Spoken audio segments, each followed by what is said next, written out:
My brain is absolutely determined not to be happy. And I've known this, I've noticed this, realized this time and again. But I forget. And I fall back into identification with thought, with thinking, with the mind-made self that is ego.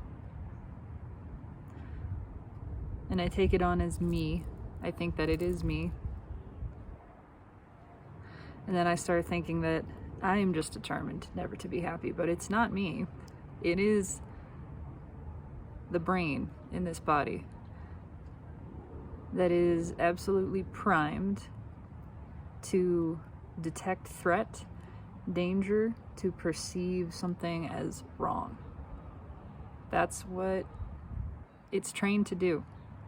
And that's what it does. And it can do that on and on and on forever with every situation. And it doesn't matter how I try to change things. It's never satisfied. I can't please it. It's never satisfied. It will always find something wrong and tell me that I'm doing the wrong thing. And even if I do the opposite of that wrong thing, it'll say that's wrong. It'll find a way to paint everything in the light of wrong. Wrong, wrong, wrong. I just can't get it right. I cannot satisfy my brain. There is not a way to please it. But my brain doesn't have to be pleased for me to be. My brain doesn't have to be happy for me to be happy, to feel happy. I don't have to satisfy it in order to experience deep satisfaction. All I ever got to do is let go of it, is stop trying to please it. That is the most internalized expression of people pleasing. To have this voice, this imagined person, right? Even if that imagined person is perceived to be myself, it's not. It's an imagined version of me. This self that is dreamed up and has this voice inside of this head is as made up as any one of us people, us, the other people. It's just as much of an illusion. And in my attempting to change myself, my behavior, my surroundings in order to please it, to please this person in my head, I end up in constant turmoil because it is never satisfied. Nothing I can do pleases it. I can't do anything but wrong in the eyes of myself, this brain created idea of me.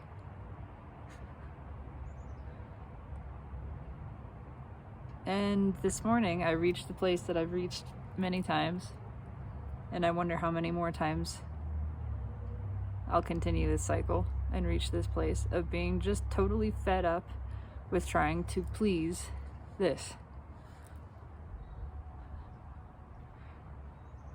Just throwing my hands in the air and saying, you know what, nothing I do is right. Nothing I do is good enough for you. And you're just never going to be happy with it. So why am I trying? And why should I try? And really, those are honest questions.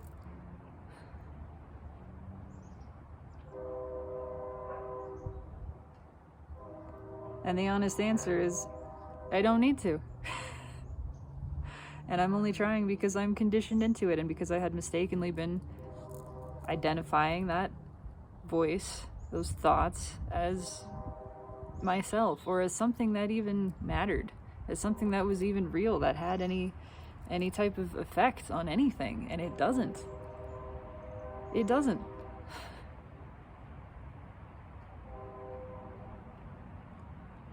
And it's not easy to go against that conditioning when you have practiced that programming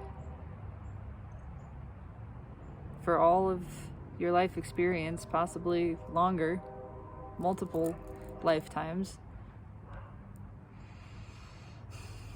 Then the contradiction of that feels really scary. It feels really hard. And there is a big sense of loss. If you're no longer inhabiting and taking on this identity of the people-pleasing self and the self that you're trying to please, and that's been your whole identity for so long, then it feels like a total loss of self.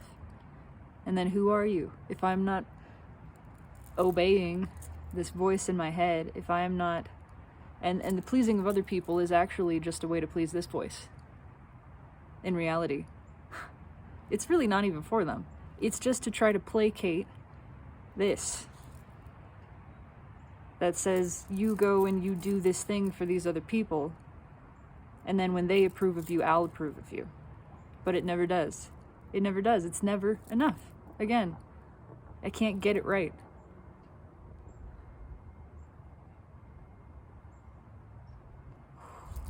I'm feeling that deeply.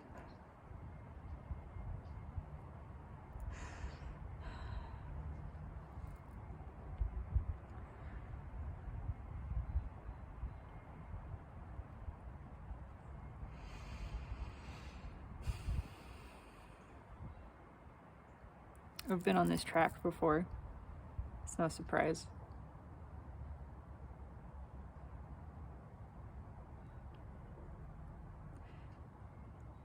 But I'm saying it again.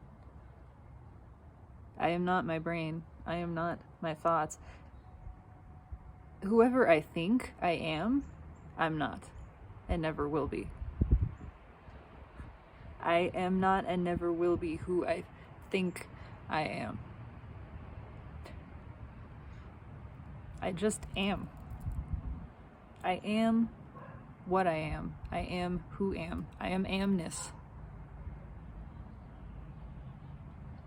I am pure being, and the expression of that being evolves every moment as it desires to. That's it. And there's no way to get that wrong. And it's never dissatisfied with itself and the expression of itself in that moment. It's never feeling that it's inadequate or that it's expressing imperfectly or inauthentically. That's a whole voice in my head too of, am I being my authentic self? How can I be anything else? I would like to ask. I can't ever be other than myself.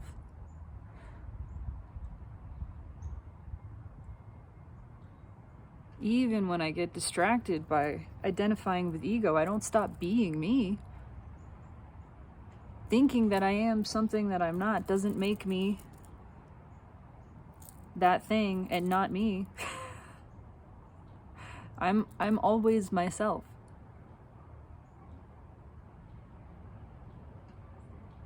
And who is to say that in a moment of expressing that is perhaps guided by ego, that the self which I truly am didn't freely choose that as an authentic and deliberate expression in that moment? Who's to say that's not what I truly am wanted to do? And so even things that appear to be inauthentic, perhaps, or guided by ego,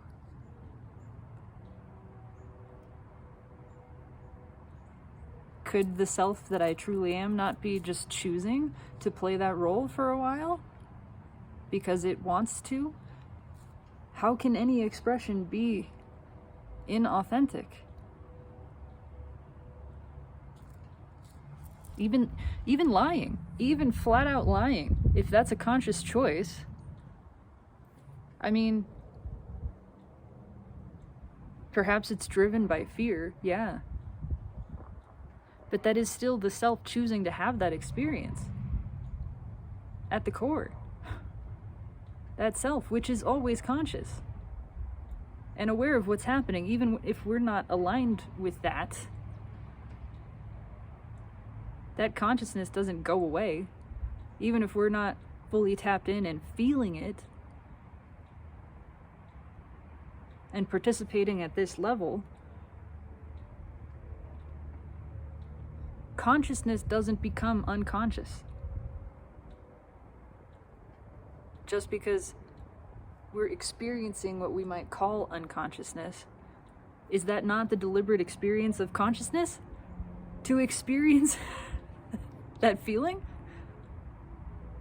Is there not a part of self that is consciously, deliberately choosing that? To experience what it feels like to be unconscious?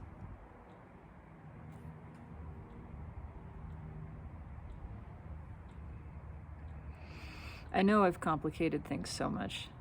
I'm really good at that.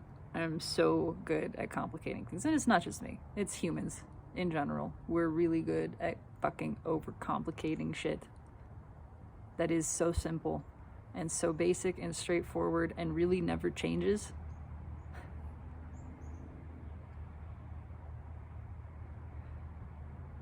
The brain is amazing at that. Again, it will find a flaw. It'll find a way to explain around. It'll find a way to be unhappy. It will find a flaw in the present moment when there never is one, ever.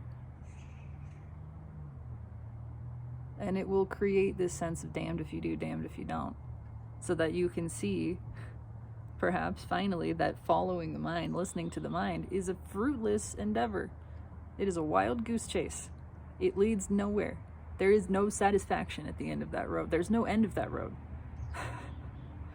There's no end of any road. It's all infinite. But if you're on this infinite path, why not take the one that includes satisfaction all along the way,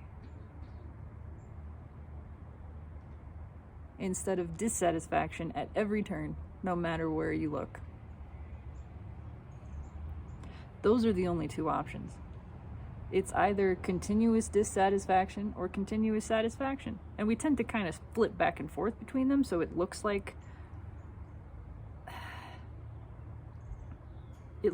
we experience a little bit of each because we're shifting perspectives.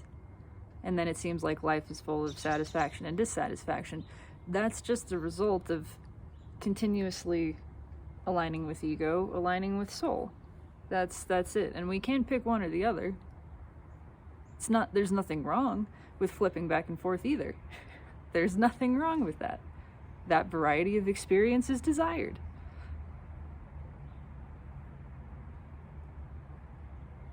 But the reality, the ultimate reality is, ego perceives dissatisfaction, soul perceives satisfaction. Always. That's it. Ego will always feel dissatisfied, and soul will always feel satisfied. And we get to choose, we get to spice it up, and have a little bit of each if we want. But it's easy, it's so easy, in my personal experience, to get pulled down the path of mind, of ego, where it's only the icky feeling, only dissatisfaction, only discontentment, only flaw, only yeah buts. Just it's never enough, it's never quite right. That's what ego sees.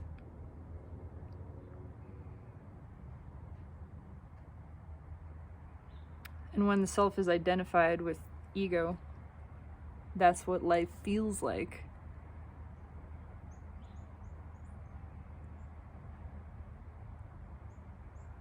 But all it takes is a disidentification, a stepping back, a realizing this isn't me. This thing that is just determined to be unhappy is not me. And I don't have to modify my behavior to please it, because it's never going to work. Anyway, it's never going to be pleased. And you know what? I don't want to manipulate it anymore. I don't want to manipulate this voice in my head. And I certainly don't want to manipulate other people in order to appease this voice in my head. That's not doing a lick of good. So why don't I just let it be mad? I'm just gonna let it be unhappy and realize that's not a big deal. It's only ever a big deal when I'm identifying with it. And it wants that. It wants me to think it's a big deal. It wants my identification. That's the flow of energy. That feeds it. That keeps it alive. Of course it wants that.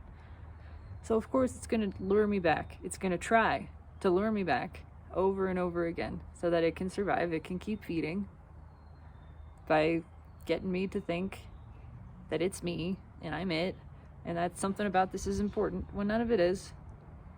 But I'll keep remembering. I'll keep practicing the remembering, and I'm going to get really good at it. Every time I forget, I get to remember again. Every time I remember again, it's a little bit harder to forget.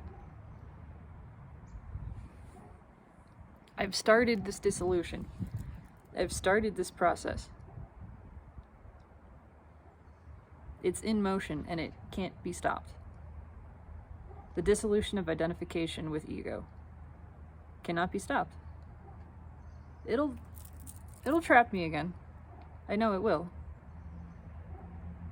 But each and every time, I get a little bit better at remembering the truth. That it's not me. And that I don't have to please it to feel good, to be safe, to be loved, to be supported, to be doing exactly what I came here to do, which is just be, which is just exist, experience physicality, to experience and play in the illusion of separation, all of that. Yeah, it's a distortion. It's on purpose. We did it on purpose. This isn't a mistake. It's not an accident that we're here experiencing what it feels like to feel separate from Source. That is intentional. We wanted that. We chose that. We choose that. Consciously realizing it just makes the experience that much more rich and fulfilling and delicious. But we're not here to change it. Yes, the realization of connection while in the experience of separation shifts that experience. It changes it. It transmutes it. But it doesn't make it go away. Because that's not what we want. We want to have the combined view. We want to be the blended being that's seeing both simultaneously. It's not we're totally overwriting the perception of separation with perception of connection, and then the separation goes away. That's not what we're here to do. We're here to experience both at once. And the power of that combined experience, like seeing different things with each of your eyes, which is actually what happens. That's how vision works, right? Each eye has a different angle, a different perspective. And when you open them together, they seamlessly combine. Like magic, your brain just interprets all of that visual information that you're perceiving, even though it's different, actually. And it makes it into one image. And that's how crazy things can happen. Like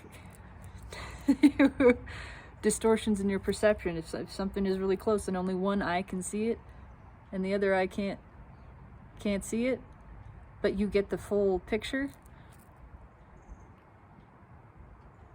That's what we're here to do. To perceive separation and connection simultaneously. To perceive physicality and non-physical simultaneously. To be both at once. To play with this idea of identity without holding it so tightly, to let it exist in the peripheral and let it be a part of our perspective, just not making it the whole thing.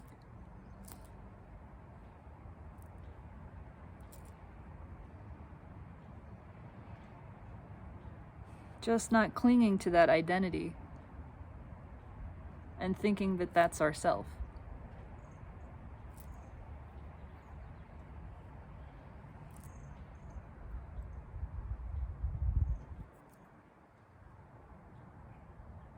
There's all of this talk about not losing yourself,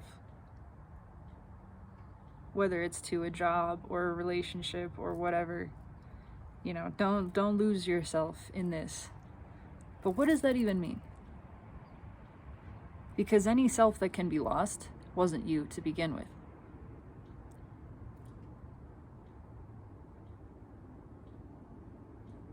Any self that can be lost wasn't you and was never yours. And the self that is you and yours can't be lost. But the self that is you and yours has no permanent definition other than abundant and well and loving and eternal. Those things, yeah. But this other detail, these other characteristics, no, you are eternally undefined, and that's why you're constantly becoming more and becoming new and shifting and changing. And so any facets of that identity that then change and are perceived as lost, and then people say you've lost yourself, you've just evolved. You've just become more of you. You can't lose yourself. It's not possible. Any self that can be lost is not yours and isn't you. It's an idea. It's a concept. It's an identity.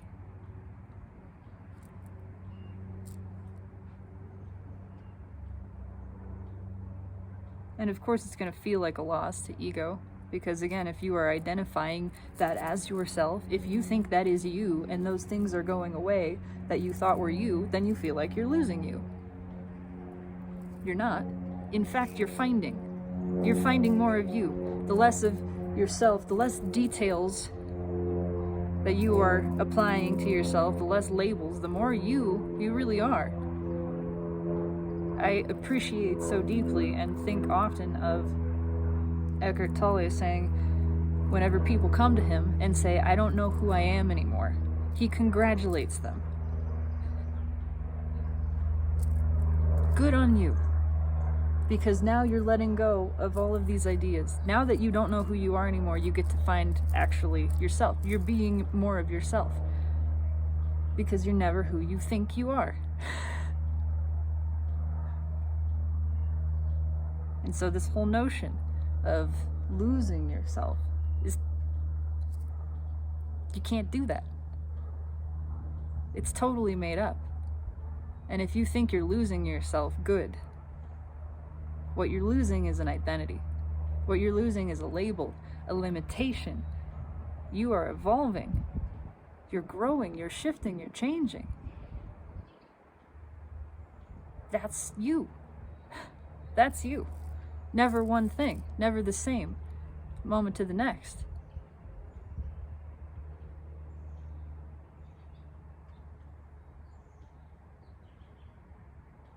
And in the specific arena of relationships, I know there's a lot of discussion of, losing yourself in another person. And I get that. I get that too. But we are all the same self. That's not another person. That is myself. We are one self.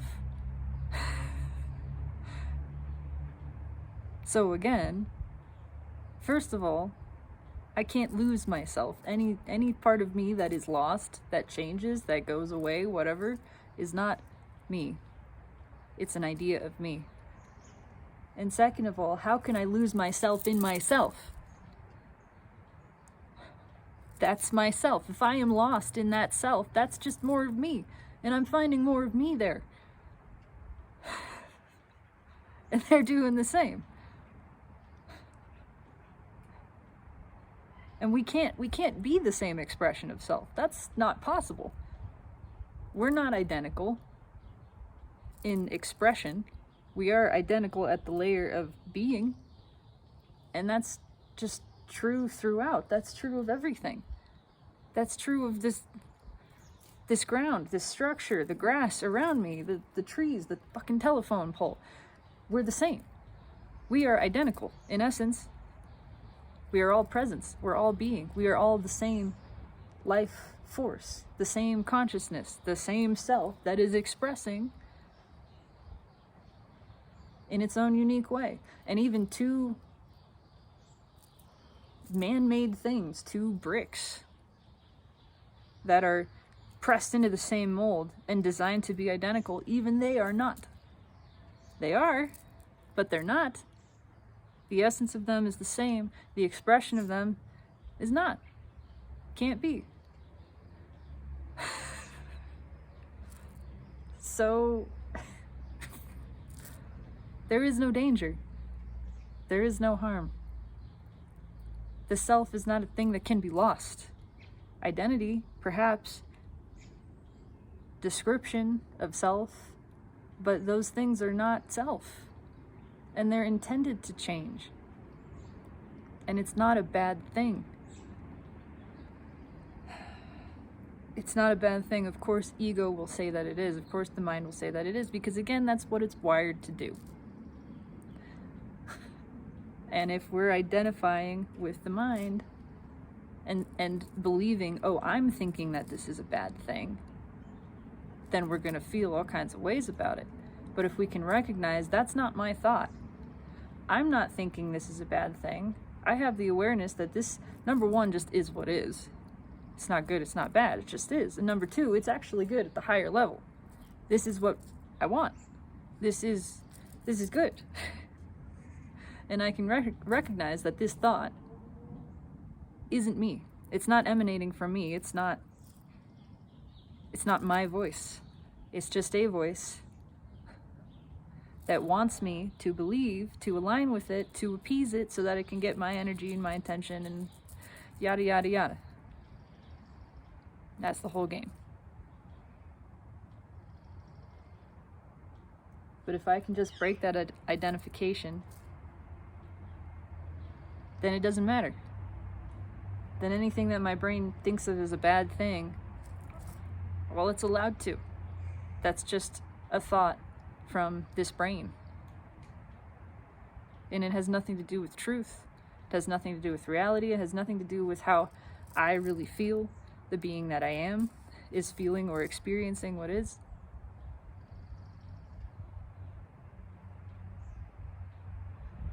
So it doesn't matter.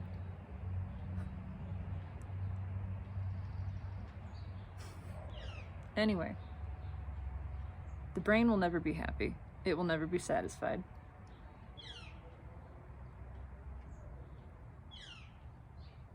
And anything that it thinks that I am is not what I am.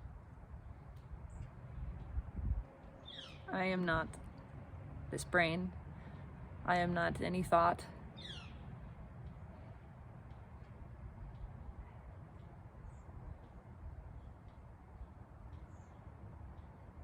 I am.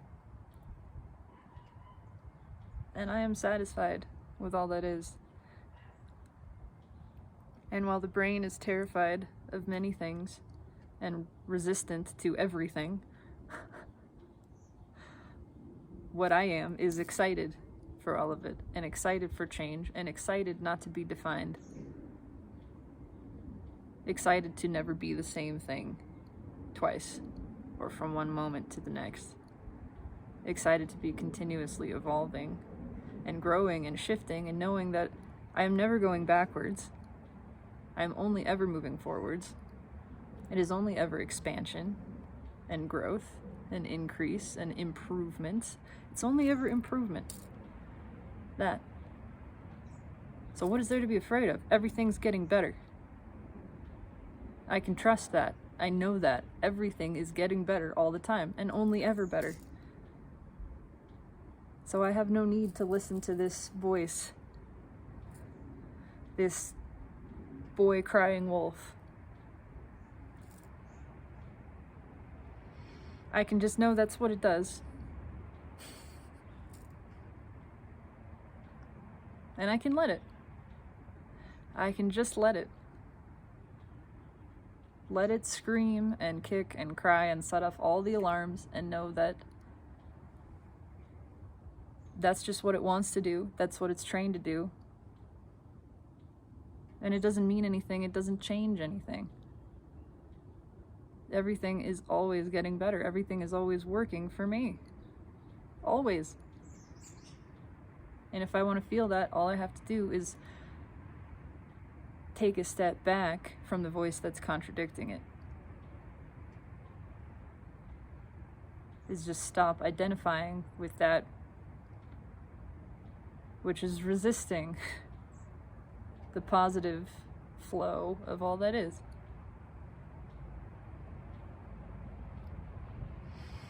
And that's the only way to feel good. That voice is never going to be happy. It never is. So if I want to feel good, I gotta stop identifying with that voice. And I will do that. I do that over and over and over and over again until it becomes so natural and so easy to me that I don't fall back into it again. But I know that takes time, that takes practice, takes repetition. And I also know I'm doing that. I've started that cycle already. It just takes noticing. It's already dissolving. It can't not dissolve now.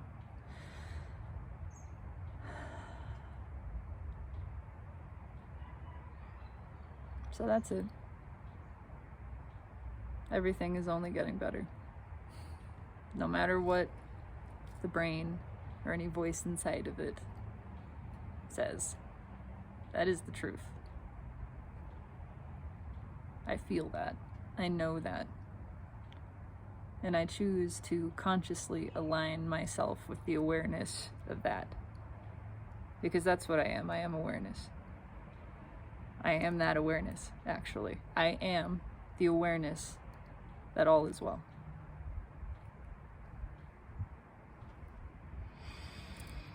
So it is.